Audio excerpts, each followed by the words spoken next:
Alors, je disais, Rosh Hashanah, c'est appelé Yom Hadin, le jour du jugement. Rosh Hashanah, c'est pas appelé Chag, une fête. Pessah, c'est une fête. Shavuot, c'est une fête. Et surtout Sukkot, qui est appelé Chag, la fête par excellence. Sukkot, Simchat Torah, Shmini Atzeret, Hoshana Rabbah. Hanouka, c'est une fête. Purim, c'est une fête. Rosh Hashanah, on n'a jamais vu que c'est une fête. Pas écrit que c'est une fête, Rosh Hashanah. Rosh Hashanah, c'est Yom Hadin. Ah, on fait quoi alors? Alors, on fait quoi si c'est une fête? Dis-moi, qu'est-ce qu'on fait? La création du monde. Mais la Gemara a dit qu'il aurait mieux valu que le monde soit pas créé. La Gemara a dit, on se pose la question dans la Gemara, est-ce qu'il aurait mieux valu que le monde soit créé ou pas créé? Maskana, il aurait mieux valu qu'il soit pas créé. Pourquoi? Parce qu'il y a trop de mal. Il y a trop de fautes, il y a trop de souffrances, il y a trop de punitions, etc. Maintenant qu'il est créé, bah, il faut faire avec. Il faut essayer de faire notre mieux. Mais il aurait mieux fallu qu'il soit pas créé, le monde. Alors, on fait quoi? La création d'un monde qu'il aurait mieux fallu qu'il soit pas créé? Non. On fait rien du tout à Rosh Hashanah. Rien. À Rosh Hashanah, c'est Yom Hadin, c'est le jour du jugement. Tout ce que je vous dis, c'est écrit dans la Gemara, Rosh Hashanah. Allez vérifier. Yom Hadin, c'est le jour du jugement. On dit que chaque heure, chaque juif est jugé. Il y a 24 tribunaux dans les cieux qui chacun juge une heure de la journée. Mais Rosh Hashanah, c'est le jour où on nous juge pour toute l'année. Le jugement global. Pour décider de notre année à venir. La vie, la mort, la santé, la parnassa, la joie, la tristesse, la galère, l'amour, la haine, la dispute, le shalom, l'argent, pas l'argent, la pauvreté, la réussite, les honneurs, la honte, l'humiliation. Chaque moment de notre année est décidé à ce jour-là de Rosh Hashanah. Il y a écrit que même les poissons dans l'eau, à l'approche de Rosh Hashanah, ils tremblent déjà. Ils tremblent. Les animaux, ils voient des choses que nous, on ne voit pas. Les animaux et les végétaux, ils tremblent à l'approche de Rosh Hashanah pendant le mois d'Elul. Donc, c'est pourquoi. Lorsque des gens ils se demandent, ah, mais est-ce qu'on doit aller au Man Rosh Hashanah? Il faut aimer que c'est une fête et qu'on ne va pas être en famille. Déjà, il faut dire, sachez que ce n'est pas une fête. Premièrement. Deuxièmement, c'est un jour de jugement où décider tout pour l'année. Troisièmement, c'est pourquoi Rabbeinu a dit qu'il a eu d'Hachem en cadeau les clés de Rosh Hashanah. Que tout Rosh Hashanah de chacun se décide chez lui. C'est lui qui décide le Rosh Hashanah de chacun. Rabbeinu a dit, vous devez venir chez moi Rosh Hashanah. Je serai votre meilleur défenseur, vu que j'ai eu les clés moi-même de Rosh Hashanah. Aucun tzaddik n'a dit ça. Aucun. N'a dit, j'ai reçu d'Hachem les clés de Rosh Hashanah. Personne.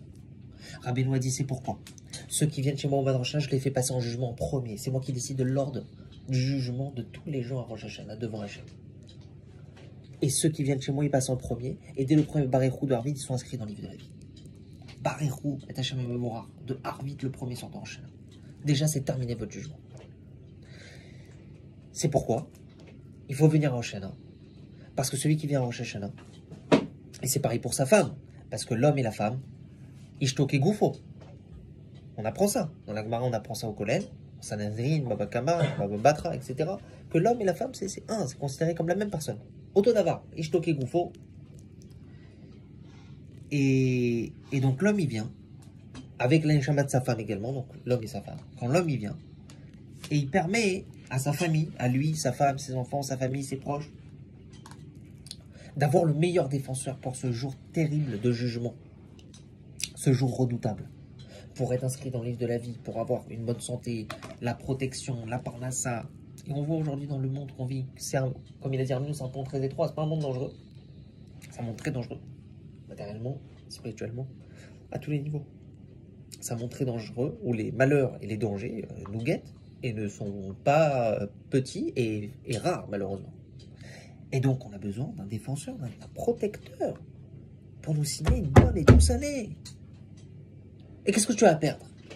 Ah, imaginons c'était pas vrai, Chazvé Shalom. Eh ben, au moins, t'as essayé. On te dit, t'as une chance sur deux de gagner 1 million. Ou de pas prendre une torture énorme. Tu vas hésiter? Non? Tu vas dire, wow. Dans le doute, j'y vais. Rabbeinu, il a promis. C'est le seul qui a promis ça. D'avoir un jugement favorable, d'être inscrit et scellé dans le livre de la vie, d'être notre défenseur le jour du jugement devant le Boréolam, le créateur du monde, pour avoir une bonne et douce année, spirituellement, matériellement, pour nous et notre famille. Il n'y a pas comme ça.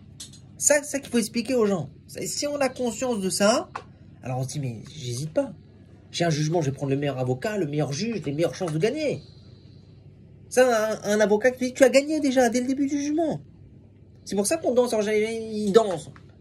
C'est un jour de jugement, on danse là-bas. On fait que danser 24 heures, 48 heures. Mais parce qu'on a gagné le jugement déjà, dès le début. Alors, dès le premier Barichou d'Arvit, on danse.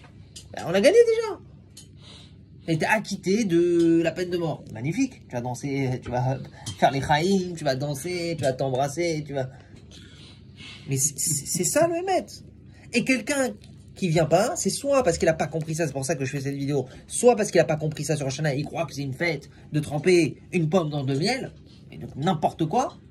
Mais le pauvre, il n'a pas étudié. Il n'a pas étudié juste la Gemara, c'est pas Chassidout. La Gemara, il n'a pas étudié déjà. Le Chumash, il n'a pas étudié où il y a écrit déjà dans le Chumash. Donc soit parce qu'il ne sait pas, soit parce qu'il n'a pas la foi, tout simplement.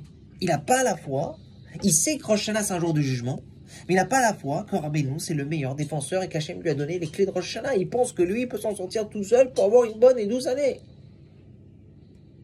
Eh bien, celui qui veut prendre le risque, il le prenne. Mais moi, je ne le prendrai pas, ce risque.